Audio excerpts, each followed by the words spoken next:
ଚାଷୀମାନଙ୍କୁ ନେଇ କରାଗଲା ଧାନ ମଣ୍ଡି ପାଇଁ ଜାଗା ଚିହ୍ନଟ।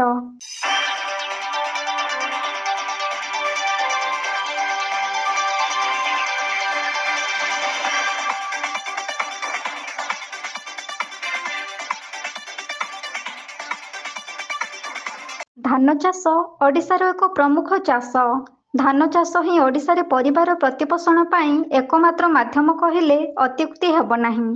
ଚାଷୀକୂଳ ଧାନ ଚାଷ କରି ନିଜର ପରିବାର ପ୍ରତିପୋଷଣ କରି ଦୁନିଆକୁ ଆହାର ଗଣ୍ଡାଏ ଯୋଗାଇବା ପାଇଁ ଦିନରାତି ପରିଶ୍ରମ କରିଥାଏ। ଖରା ବର୍ଷା ଶୀତ କାକରକୁ ଖାତିର ନ କରି ଚାଷ ଜମିରେ ସୁନାର ଫସଲ ଫଳାଇଥାଏ। ଚାଷ କରି ନିଜର ଆବଶ୍ୟକ ଅନୁସାରେ ଧାନକୁ ସଞ୍ଚିତ କରି ବାକି ଧାନକୁ ବିକ୍ରି କରି ଆର୍ଥିକ ସମସ୍ୟାକୁ ସୁଧାର ଆଣିଥାନ୍ତି।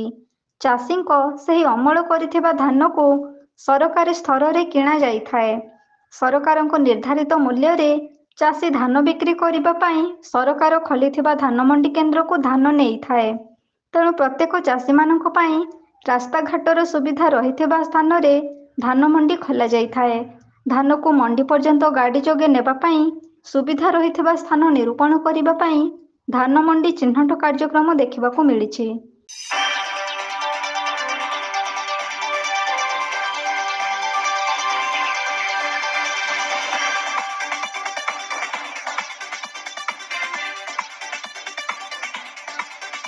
କଳାହାଣ୍ଡି ଜିଲ୍ଲା ମଦନରାମପୁର ବ୍ଲକର ସାଲେପାଲି ଗ୍ରାମ ପଞ୍ଚାୟତ ଅନ୍ତର୍ଗତ ହାଟପଦାଠାରେ ଚାଷୀମାନଙ୍କୁ ନେଇ ଏକ ଧାନ ମଣ୍ଡି ଚିହ୍ନଟ ସଭା ଅନୁଷ୍ଠିତ ହୋଇଯାଇଛି। ଏହି ଧାନ ମଣ୍ଡି ଚିହ୍ନଟ ସଭାରେ ଆଖପାଖର ଧାନ ଚାଷୀମାନେ ଯୋଗ ଦେଇଥିଲେ। କ୍ଷମାସାଗର ସାହୁଙ୍କ ଅଧ୍ୟକ୍ଷତାରେ ଏହି ଜରୁରୀକାଳୀନ ଧାନ ମଣ୍ଡି ଚିହ୍ନଟ ସଭା ଆୟୋଜିତ ହୋଇଥିଲା। ସଭାରେ ସମସ୍ତ ଚାଷୀମାନଙ୍କ ଉପସ୍ଥିତିରେ ପ୍ରକୃତ ସ୍ଥାନ ଚିହ୍ନଟ କରିବା ପାଇଁ ଚାଷୀକୂଳଙ୍କୁ ଅଗ୍ରାଧିକାର ଦିଆଯାଇଥିଲା। ଏମିତି ସ୍ଥାନ ଚିହ୍ନଟ କରାଯାଉ ଯେଉଁ ସ୍ଥାନକୁ କି ସମସ୍ତ ଚାଷୀ ସହଜରେ ଓ ସୁବିଧାରେ ଧାନ ମଣ୍ଡିକୁ ଧାନ ନେଇ ପାରୁଥିବେ।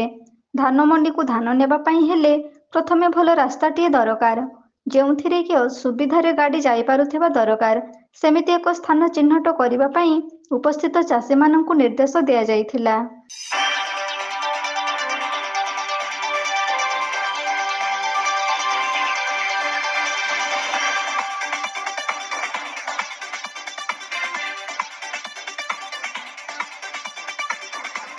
ସମସ୍ତ ଚାଷୀ ଏବଂ ଅନ୍ୟ କାର୍ଯ୍ୟକର୍ତ୍ତାଙ୍କ ଉପସ୍ଥିତିରେ ସ୍ଥାନୀୟ ହାଟପଦା ପାଣିଟାଙ୍କି ନିକଟରେ ଧାନ ମଣ୍ଡି ଖୋଲିବା ପାଇଁ ସଭାରେ ସିଦ୍ଧାନ୍ତ ନିଆଯାଇଥିଲା। ହାଟପଦା ପାଣିଟାଙ୍କି ନିକଟରେ ଥିବା ସରକାରୀ ଜାଗା ଉପରେ ଧାନ ମଣ୍ଡି କରାଗଲେ ସବୁ ଦିଗରୁ ସୁବିଧା ହୋଇପାରିବ ବୋଲି ସମସ୍ତେ ଏକମତ ହୋଇଥିଲେ।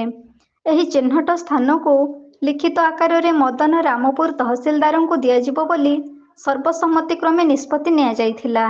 ସାଲେପାଲି ଧାନ ମଣ୍ଡିରୁ ଟ୍ରକରେ ଧାନ ଯାଉଥିବା ସମୟରେ ବିଦ୍ୟୁତ୍ ଖୁଣ୍ଟ ଦହଲି ଯାଇ ବିପଦ ସଂକୁଳ ଅବସ୍ଥାରେ ରହିଅଛି।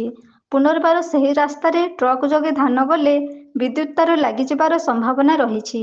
ତେଣୁ ଯଥାଶୀଘ୍ର ବିଦ୍ୟୁତ୍ ବିଭାଗକୁ ଜଣାଇ ମରାମତି କରାଯିବା ପାଇଁ ଆଲୋଚନା କରାଯାଇଥିଲା।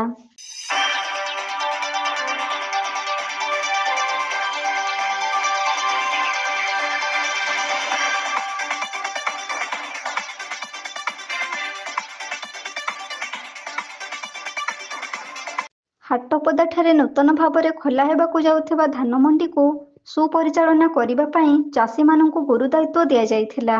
କୌଣସି ଚାଷୀ ଯେମିତି ମଣ୍ଡିକୁ ଧାନ ନେଲା ବେଳେ ଅସୁବିଧାର ସମ୍ମୁଖୀନ ନ ହୁଅନ୍ତି, ସେଥିପ୍ରତି ତୀକ୍ଷ୍ଣ ଦୃଷ୍ଟି ଦେବା ନିହାତି ଆବଶ୍ୟକ। ତେଣୁ ଚାଷୀ ଭାଇମାନେ ଶୃଙ୍ଖଳିତ ଦାୟିତ୍ୱ ନେବା ଜରୁରୀ ବୋଲି ସଭାରେ ଆଲୋଚନା କରାଯାଇଥିଲା। ପୂର୍ବରୁ ରହିଥିବା ଧାନ ମଣ୍ଡି ଅନୁପଯୋଗୀ ହୋଇଥିବାରୁ ନୂତନ ଭାବରେ ହାଟପଦାର ଏହି ସରକାରୀ ଜାଗାରେ ଧାନ ମଣ୍ଡି ଖୋଲାଗଲେ ଉପଯୋଗୀ ହୋଇପାରିବ। ତେଣୁ ଏହି ନୂତନ ଧାନ ମଣ୍ଡିକୁ ସୁପରିଚାଳନା କରିବା ପାଇଁ ଚାଷୀକୂଳଙ୍କୁ ନେଇ ଏକ ପରିଚାଳନା କମିଟି ଗଠନ କରାଯାଇଥିଲା।